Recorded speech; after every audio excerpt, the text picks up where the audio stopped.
Et là, nous avons les différentes modifications que nous pouvons faire. Donc, ajouter un agent pour la facturation, etc.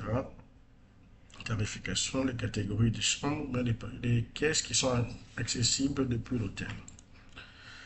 Donc là, j'ai la liste des caisses qui sont accessibles. Je peux modifier, ajouter. Donc là, toutes les caisses sont déjà disponibles pour l'hôtel. Les caisses qui sont disponibles sont à ce niveau-là. Celles qui ne sont pas encore accessibles sont à ce niveau-là. OK. Pour les catégories, nous sommes là. Voilà. Cet hôtel n'a qu'une seule catégorie. Nous pouvons ajouter, supprimer, modifier les catégories, etc. OK. Donc pour la tarification, nous venons là. Ici, cette interface permet de consulter les tarifs qui sont actuellement disponibles. Par exemple, si je charge, il va montrer tout. Là, je n'ai mis aucun paramètre, donc ça va me charger tous les tarifs qui ont été créés dans le système pour la catégorie double, la pension breakfast, pour single, bien double, ouais, nombre de places, etc. Et si c'est avec petit déjeuner ou pas, c'est spécifié. Donc pour créer un nouveau tarif, je viens à nouveau. Je sélectionne la catégorie, la pension, la période de laquelle l'application ce tarif sera applicable. Donc date réservation, ça veut dire le jour où on émet la réservation. Et date séjour, c'est pour la période du séjour. Donc voilà, généralement on met la même chose. Donc on peut mettre par exemple à partir du 1er septembre la date d'émission de la réservation et à partir du 1er septembre la date d'émission de la réservation, la date du séjour, pardon.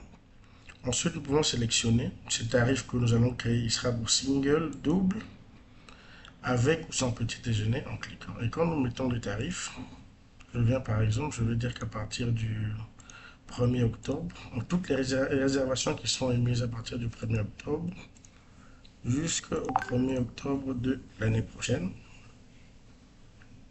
Ensuite, ici aussi la même chose, je vais faire du 1er octobre 2024 au 1er octobre 2025. Je viens, je dis, je vais créer un tarif pour single à 120. Sans petit déjeuner, je n'ai pas cliqué. Et puis je mets le montant ici. Le bénéfice, c'est ce que nous estimons que nous gagnons pour cette réservation. Donc après vos calculs, vous estimez par exemple que vous gagnez 50%, donc soit par exemple 60 $. Cette application, cet hôtel n'a pas mis paramétré la TVA, donc c'est à 0. Et je peux enregistrer le tarif.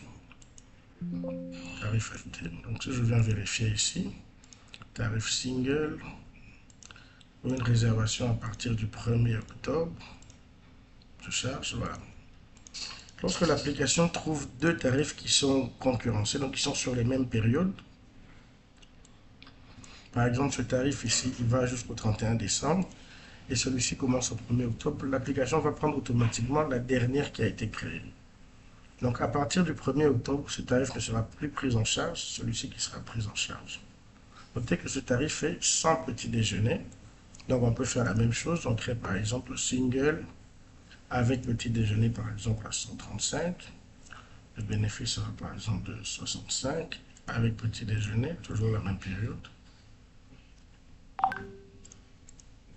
2025.